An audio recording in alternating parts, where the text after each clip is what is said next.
ಹೊಸ ಫೋನು ರಾಹುಲ್ ಕೊಟ್ಟಿದ್ದು. ಚೆನ್ನಾಗಿದೆ ಅಲ್ವಾ?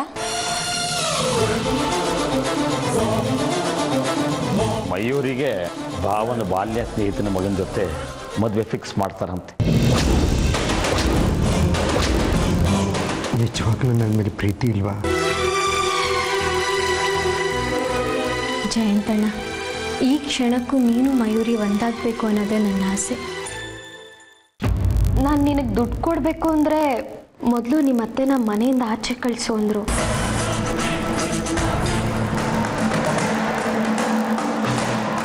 ಏನೇ ಚಾರು ಇದು? ನಿನ್ನ ಮಾತು ಕೇಳಿದ್ರೆ ನನಗೆ ಯಾಕೋ ತುಂಬ ಭಯ ಆಗ್ತಿದೆ. ನಿಜವಾಗ್ಲೂ ನನ್ನ ಕಳಿಸ್ಬಿಡ್ತೀಯಾ? ಅದೇ ಇಲ್ಲಿ ತನಕ ನಾನು ನಿಮ್ಮನ್ನ ಹೋಗಿ ಅಂತ ಹೇಳಿದ್ದೀನಾ? ಮದ್ವೆಗೆ ಒಪ್ಕೊಳ್ಳೋ ನಾಟಕ ಆಡು ಅಂತ ನೀವೇ ತಾನೇ ಹೇಳ್ಕೊಟ್ಟಿದ್ದು. ಇದು ಒಂದು ಸಣ್ಣ ನಾಟಕ ಅಷ್ಟೇ. ಎಲ್ಲಿ ತನಕ? ಡ್ಯಾಡಿ ಬಂದು ದುಡ್ಡು ಕೊಟ್ಟು ಹೋಗೋ ತನಕ. ನಿಮ್ಮನ್ನ ತುಂಬಾ ದಿನ ಅಲ್ಲಿ ಇರಕ್ ಬಿಡಲ್ಲ. ಒಂದು ವಾರದ ಮಟ್ಟಿಗೆ ಅಲ್ಲಿರಿ ಅಷ್ಟೇ. ಆಮೇಲೆ ನಾನೇ ಕರ್ಸ್ಕೊತೀನಿ. ನಮ್ಮ ಮನೆಗೆ? ಅದು ಒಂದು ವಾರದ ಮಟ್ಟಿಗೆ? ಚಾರು ಚಾರು ಚಾರು, ಇಲ್ಲೇ ಎಲ್ಲಾದರೂ ಲಾಡ್ಜಲ್ಲೋ ಅಥವಾ ನಿನ್ನ ಫ್ರೆಂಡ್ಸ್ ಮನೆಯಲ್ಲೋ ಇದ್ಬಿಡ್ತೀನಿ ಕಣೆ. ನಮ್ಮ ಮನೆಗೆ ಮಾತ್ರ ಹೋಗಲ್ಲ ಕಣೆ, ಪ್ಲೀಸ್. ಹಾಗನ್ಬೇಡಿ ಅತ್ತೆ, ಇದು ನಮ್ಮ ಜೀವನದ ಪ್ರಶ್ನೆ. ನೀವು ಇಲ್ಲಿಂದ ಹೋಗದೇ ಇರೋ ವಿಷಯ ಅಪ್ಪನಿಗೆ ಗೊತ್ತಾಗ್ಬಿಟ್ರೆ ಇಬ್ರಿಗೂ ಉಳ್ಗಾಲ ಇಲ್ಲ. ಹಾಗಲ್ಲ ಚಾರು. ಚಾರು,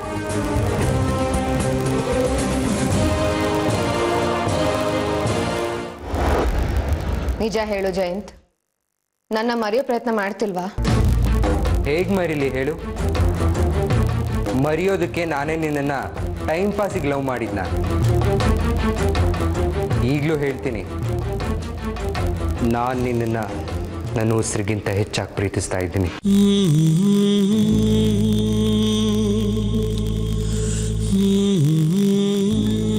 ನೀನೇನು ಹೇಗೆ ನಂಬಲಿ? ಏನು ಮಾಡ್ಬೇಕು ಹೇಳು, ಮಾಡ್ತೀನಿ. ಹೇಳೋದಿರ್ಲಿ, ಅವತ್ತು ದೊಡ್ಡಪ್ಪನ ಮುಂದೆ ಚಾರುನೇ ಮದ್ವೆ ಆಗ್ತೀನಿ ಅಂತ ಮಾತು ಕೊಟ್ಟಿದ್ಯಾಕೆ? ಅಲ್ಲಿ ಚಾರುನ ಮದ್ವೆ ಆಗ್ತೀನಿ ಅಂತ ಹೇಳೋದು, ಇಲ್ಲಿ ನಿನ್ನೆ ಪ್ರೀತಿ ಮಾಡ್ತೀನಿ, ನಿನ್ನೆ ಮದ್ವೆ ಆಗ್ತೀನಿ ಅಂತ ಸುಳ್ಳು ಹೇಳೋದು. ಮಾತು ಕೊಟ್ಟಿದ್ಯಾಕೆ ಹೇಳು? ಮಾವನೆದುರು ಏನು ಮಾತಾಡಕ್ಕಾಗ್ಲಿಲ್ಲ. ಜೊತೆಲಿ ಅತ್ತೆ ಅಪ್ಪ ಎಲ್ಲರೂ ಇದ್ರು. ಬೀಸೋ ದೊಣ್ಣೆಯಿಂದ ತಪ್ಪಿಸ್ಕೊಂಡ್ರೆ ಸಾಕು ಅಂತ ಸುಳ್ಳು ಮಾತು ಕೊಟ್ಟೆ. ಆದ್ರೆ ಅದಿಷ್ಟು ಸೀರಿಯಸ್ ಆಗತ್ತೆ ಅಂತ ನಂಗೆ ಗೊತ್ತಿರ್ಲಿಲ್ಲ ಮಯೂರಿ. ಅಂದ್ರೆ ಅಲ್ಲಿ ಮಾತು ಕೊಟ್ಟಿರೋದು ಸುಳ್ಳು ಅಲ್ವಾ? ಈಗ ನೀನ್ ನನ್ನನ್ನ ಪ್ರೀತಿಸ್ತೀನಿ ಅಂತ ಹೇಳ್ತಿರೋದು ಸುಳ್ಳು ಅಂತ ನಾನ್ ಅನ್ಕೊಂಡ್ರೆ? ದೊಡ್ಡಪ್ಪ ದೊಡ್ಡಮ್ಮ ಮಾವ ಎಲ್ಲ ಇರುವಾಗ್ಲೇ ಪ್ರೀತಿ ವಿಷಯನ ಹೇಳ್ಬೋದಿತ್ತಲ್ವಾ? ಅಷ್ಟು ಧೈರ್ಯ ಇಲ್ದೇ ಇರೋನ್ ಜೊತೆ ನಾನ್ ಹೇಗ್ ಧೈರ್ಯ ಮಾಡಿ ಹೆಜ್ಜೆ ಇಡ್ಲಿ? ನೀನು ದೊಡ್ಡ ಹೇಳಿ. ಎಲ್ರ ಮುಂದೆ ನಿನ್ ಪ್ರೀತಿನ ಸಮರ್ಥಿಸ್ಕೊಳಕ್ ಆಗದೆ ಇರೋನು ಮದ್ವೆ ಹೇಗಾಗ್ತಾನೆ? ಅಲ್ಲಿಗೆ ನಿನ್ ಬಂಡವಾಳ ಬಯಲಾಯ್ತಲ್ಲ. ಅವತ್ತು ನನ್ನ ಪರಿಸ್ಥಿತಿ ಹಾಗಿತ್ತು ಮಯೂರಿ.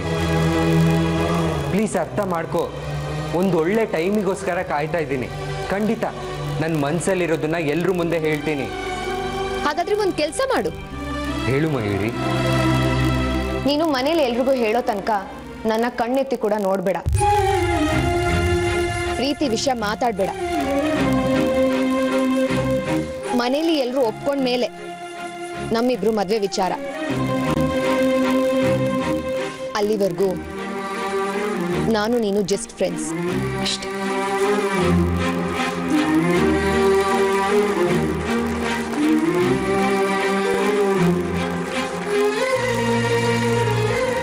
ಇಲ್ಲ, ಇನ್ನು ಸಾಧ್ಯ ಇಲ್ಲ. ನಾನು ಸುಮ್ಮನಿದ್ರೆ ನನ್ನ ಜೀವನ ಕಂಪ್ಲೀಟ್ ಬರ್ಬಾದ್ ಆಗೋಗುತ್ತೆ. ನನ್ನ ಜೀವನ ವೇಸ್ಟ್ ಆಗುತ್ತೆ. ದಿನ ನರಳಿ ನರಳಿ ಸಾಯೋದಕ್ಕಿಂತ ಒಂದೇ ದಿನ ಸಾಯ್ಬೋದಲ್ಲ, ಆಗ ಎಲ್ರಿಗೂ ನೆಮ್ಮದಿ. ಇಲ್ಲಿ ಮಯೂರಿ ನನ್ನನ್ನು ಗೊತ್ತಿಲ್ಲ, ಅಲ್ಲಿ ಚಾರು ನನ್ನನ್ನು ಬಿಟ್ಟಿಲ್ಲ. ಒಟ್ಟಿನಲ್ಲಿ ಹಾಳಾಗೋದು ನನ್ನ ಮನಸ್ಸು, ನನ್ನ ನೆಮ್ಮದಿ. ಇದನ್ನ ಅನುಭವಿಸೋದಕ್ಕೆ ನಾನು ಬದುಕಿರ್ಬೇಕಾ? ಬೇಡ. ಇವತ್ತೇ ಈಗಲೇ ಈ ಜಯಂತನ ಜೀವನ ಕೊನೆಯಾಗಲಿ. ಅವಾಗ್ಲಾದ್ರೂ ಮೈಯೂರಿಗೆ ನನ್ನ ಪ್ರೀತಿ ಅರ್ಥ ಆಗ್ಬೋದು.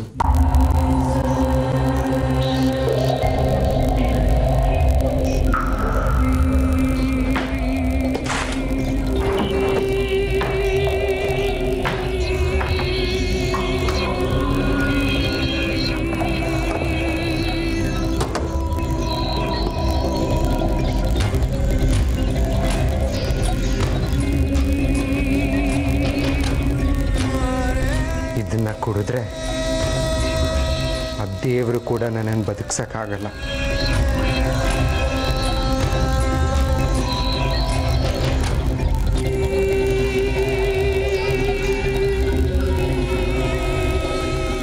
ಪ್ರೀತಿನ ಎಲ್ಲರಿದ್ರೂ ಹೇಳಕ್ಕಾಗ್ದಲೇ ಇರೋ ಹೇಳಿ ಅಂದ್ರೂ ಪರವಾಗಿಲ್ಲ.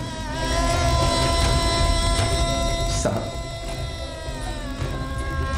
ಈ ಜೀವನ ಸಾಕು.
ಎದ್ದಳು ಜಯಂತಣ್ಣ, ಎದ್ದಳಪ್ಪ.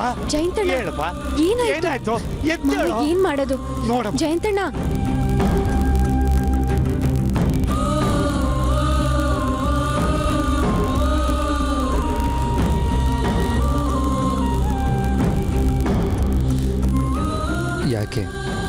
ಯಾಕೆಲ್ಲರೂ ಇಲ್ಲಿ ಬಂದಿದ್ದೀರಾ? ಏನಾಯ್ತು? ಏನಾಯ್ತಾ? ಕಿರಿಚ್ಕೊಂಡ್ಯಲ್ಲೋ, ಓಡ್ ಬಂದು ನೋಡಿದ್ರೆ ವಿಲ ವಿಲ ಅಂತ ಒದ್ದಾಡ್ತಿದ್ಯಲ್ಲೋ. ಕಂಚಲ್ಲೇನಾರ ಕಂಡಿಯೇನು? ಮಾತಾಡೋ. ನಿಮ್ಮಮ್ಮ ನೋಡಿದ್ರೆ ಒಂಥರ ಹೊಟ್ಟೆ ಹೊರಿಸ್ತಾಳೆ, ನೀನೊಂಥರ ಹೊಟ್ಟೆ ಹೊರಿಸ್ತೀಯ. ಬಿತ್ಕೊಳ್ಳೋ ಸುಮ್ಮನೆ.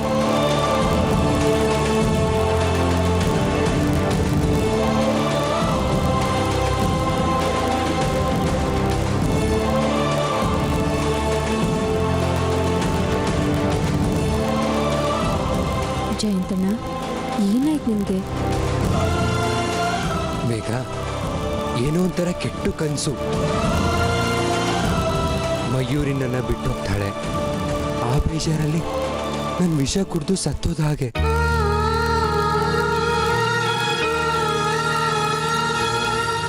ಮೇಘ,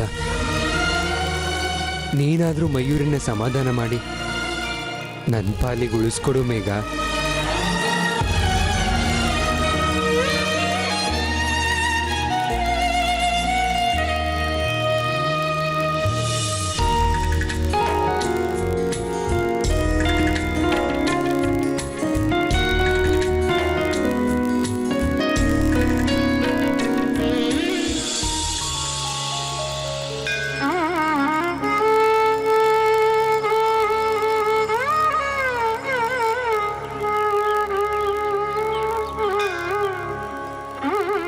ದೇವ್ರೆ, ದೊಡ್ಡಪ್ಪ ನೋಡ್ತಿರೋ ಹುಡುಗನ ನಾನು ಹೇಗೆ ಒಪ್ಕೊಳ್ಳಿ?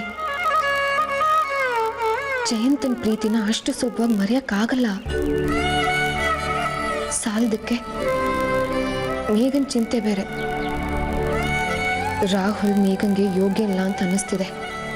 ನಮ್ಮಿಬ್ರ ಮೇಲೂ ಕೆಟ್ಟ ಕಣ್ಣಿದೆ ಆ ರಾಹುಲ್ಗೆ. ಚೀಪ್ ಮೆಂಟಾಲಿಟಿ ಅವನದು. ಮೇಘ ನನ್ನ ದ್ವೇಷಿಸಿದ್ರು ಪರವಾಗಿಲ್ಲ, ಅವಳ ಲೈಫ್ ಹಾಳಾಗೋಕೆ ನಾನು ಬಿಡಲ್ಲ.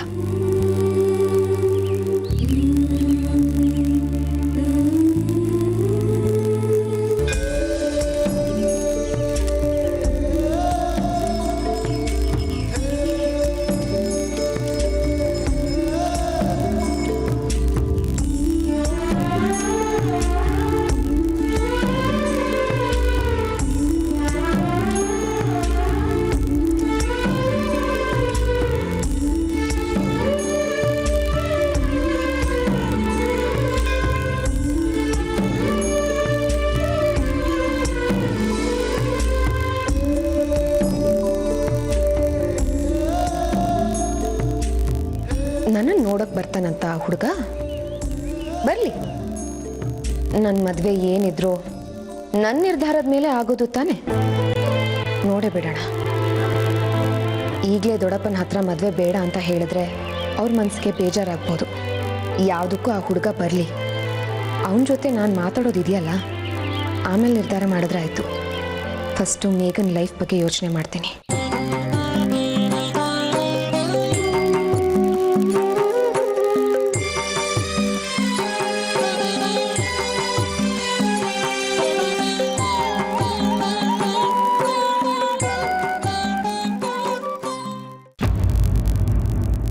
ಅಪ್ಪ ಮಯೂರಿಗೆ ಮದುವೆ ಮಾಡೋಕ್ಕೆ ಯೋಚನೆ ಮಾಡಿದ್ದಾರೆ. ಈಗಾಗಲೇ ಗಂಡನ್ನು ಹುಡುಕಿದ್ದಾರೆ. ಓ, ಹಾಗಾದರೆ ಮಯೂರಿ ಜಯಂತನಿಗೂ ಇಲ್ವಾ? ನಮ್ಮ ಮನೇಲಿ ಅಪ್ಪನ ಮಾತೇ ಕೊನೆ. ಅಯ್ಯೋ, ನೀವು ಬಂದಿರೋದು ಮತ್ತು ಮಾತಾಡ್ತಾ ನಿಂತ್ಬಿಟ್ಟೆ. ಕಾಫಿ ತರ್ತೀನಿ ಇರಿ. ಶುಗರ್ ಕಮ್ಮಿ. ಯಾಕೆ? ನನ್ನ ಕಣ್ಮುಂದೆನೇ ಎಷ್ಟು ಸ್ವೀಟ್ ಆಗಿರೋ ಹುಡುಗಿ ಇರಬೇಕಿದ್ರೆ ಶುಗರ್ ಯಾಕೆ? ರಾಹುಲ್. ನನ್ನ ಹೆಸರು ರಾಹುಲ್.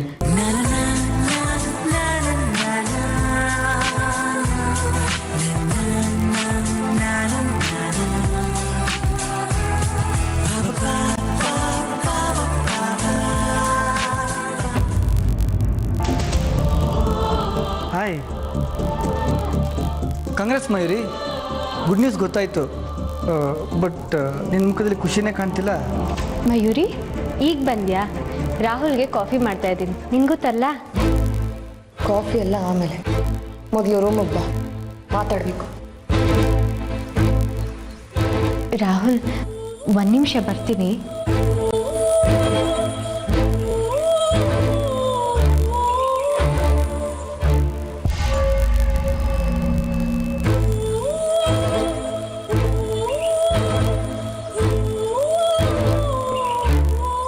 ಮಯೂರಿ, ಏನಾಗಿದೆ ನಿನಗೆ? ಯಾಕೆ ಹೀಗೆಲ್ಲ ಆಡ್ತಿದ್ಯಾ? ನಿನಗೆ ಸ್ವಲ್ಪ ಆದ್ರೂ ಬುದ್ಧಿ ಇದೆಯಾ?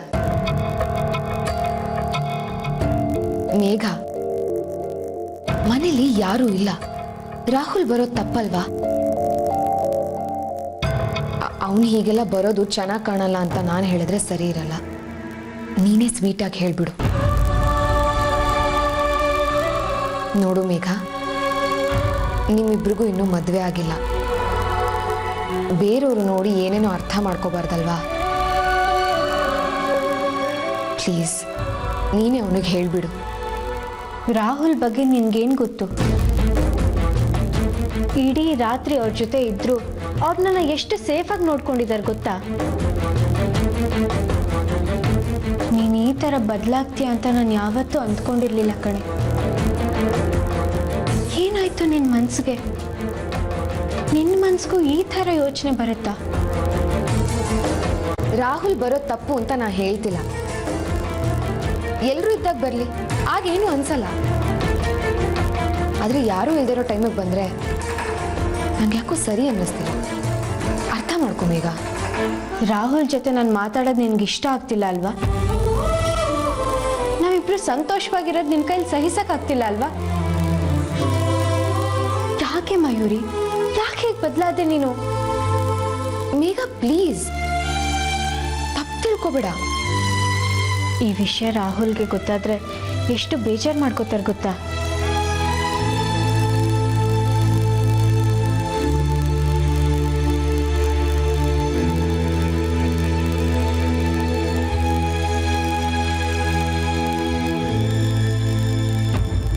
ರಾಹುಲ್ ರಾಹುಲ್ ರಾಹುಲ್ ರಾಹುಲ್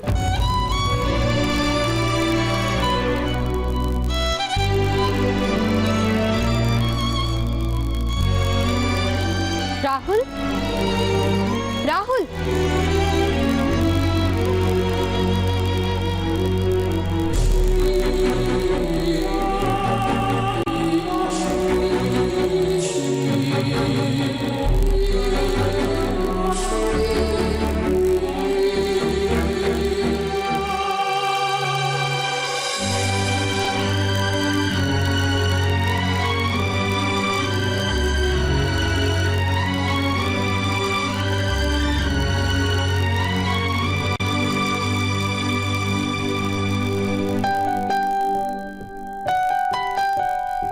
ಅಬ್ಬಾ ಅಂತೂ ನನ್ನ ಮಗಳನ್ನ ಒಪ್ಪಿಸ್ಬಿಟ್ಟೆ.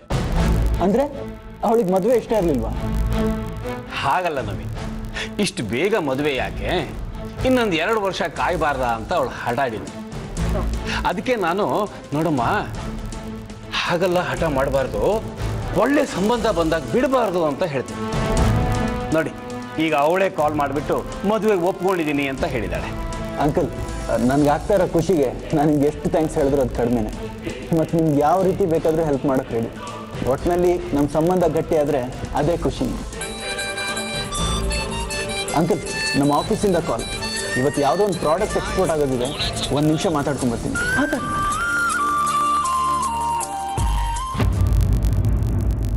ರೀ, ಆಗೋದೆಲ್ಲ ನಮ್ಮ ಒಳ್ಳೇದಕ್ಕೆ ಅಂತಾರಲ್ಲ ಹಾಗೆ. ಅವತ್ತು ಆ ಮದುವೆ ತಪ್ಪೋಗಿದ್ದಕ್ಕೆ ತಾನೆ ಇಂಥ ಒಳ್ಳೆ ಅಳಿಯ ಸಿಗ್ತಿರೋದು. ಈಗ ಆ ವಿಷಯ ಎಲ್ಲ ಯಾಕೆ, ಸುಮ್ಮನಿರಬಾರ್ದಾ? Sorry uncle. It's okay. ನೋಡಪ್ಪ, ಕೆಲಸ ಮುಖ್ಯ. ಅಂಕಲ್, ಚಾರು ಫೋಟೋ ಮಾತ್ರ ನೋಡಿದ್ದು. ನೀವು ಓಕೆ ಅಂದರೆ ಒಂದ್ಸಲ ಮೀಟ್ ಮಾಡಿಸ್ತೀರಾ? ಅದಕ್ಕೇನಂತೆ, ಇರು 1 ನಿಮಿಷ.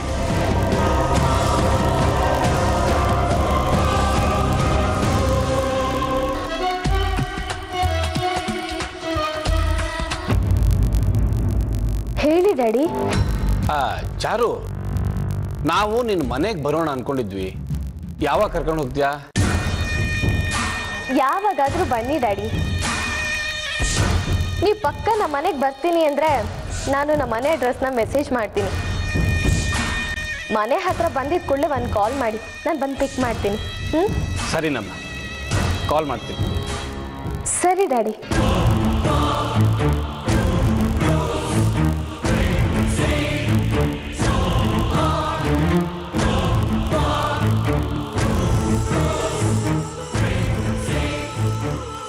ಯಾವಾಗ ಬೇಕಾದರೂ ಬನ್ನಿ ಅಂತ ಹೇಳ್ತಿದ್ದಾಳೆ. ನೀವು ಯಾವಾಗ ಫ್ರೀ ಇದ್ದೀರಾ ಹೇಳಿ, ಹೋಗಿ ಬರೋಣ. ಸರಿ, ಆಯ್ತು.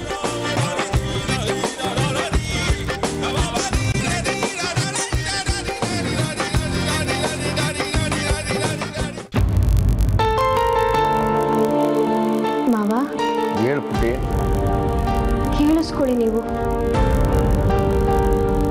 ಮಯೂರಿ ನನ್ನ ಹತ್ರ ಸರಿಯಾಗಿ ಮಾತೇ ಆಡ್ತಿಲ್ಲ, ಯಾವುದಕ್ಕೂ ಸರಿಯಾಗಿ ರೆಸ್ಪಾಂಡ್ ಮಾಡ್ತಿಲ್ಲ.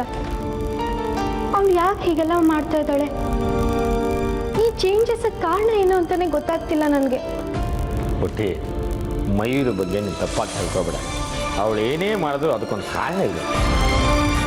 ಮಾವ, ಅವಳಿಗೋಸ್ಕರ ಏನು ಬೇಕಾದ್ರೂ ಮಾಡ್ತೀನಿ ನಾನು. ಆದರೆ ನನ್ನ ಹತ್ರ ಅವಳು ಯಾಕೆ ಹೀಗೆಲ್ಲ ನಡ್ಕೋತಾ ಇದ್ದಾಳೆ ಅದೇ ನನಗೆ ಅರ್ಥ ಆಗ್ತಿಲ್ಲ. ಮಯೂರಿ ಅಷ್ಟು ಸುಲಭವಾಗಿ ಬದಲಾಗೋಳಲ್ಲ. ಕಾರಣ ಏನೋ ಇರಬೇಕು ಅಂತ ಹೇಳಿದ್ನಲ್ಲ. ಕಾರಣ ಇದ್ದಿದ್ರೆ ನನ್ನ ಹತ್ರ ಹೇಳ್ಬೋದಿತ್ತಲ್ಲ ಮಾವ.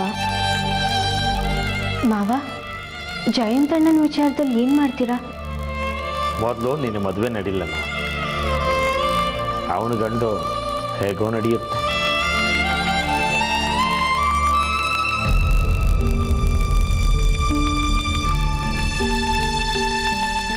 ಮಾವ, ನಿಮ್ಗೊಂದು ಮಾತು ಹೇಳ. ಮಯೂರಿ ಜಯಂತಣ್ಣನ ಮದುವೆ ಆಗಿದ್ದಿದ್ರೆ ಚೆನ್ನಾಗಿರ್ತಿತ್ತು ಅಲ್ವಾ? ನನಗೂ ಅದೇ ಆಸೆ ನಮ್ಮ. ಆದರೆ ಏನು ಮಾಡೋದು, ನಿನಗೆ ಗೊತ್ತಲ್ಲ ಈ ಮನೆ ಪರಿಸ್ಥಿತಿ. ನಾನು ಮಾತಾಡೋ ಹಾಗಿಲ್ಲ, ನನ್ನ ಅಭಿಪ್ರಾಯ ಹೇಳೋ ಹಾಗಿಲ್ಲ. ಆ ಸ್ಥಿತಿಗೆ ತಂದಿಟ್ಬಿಟ್ಟಿದ್ದಾಳೆ ನಿಮ್ಮತ್ತೆ.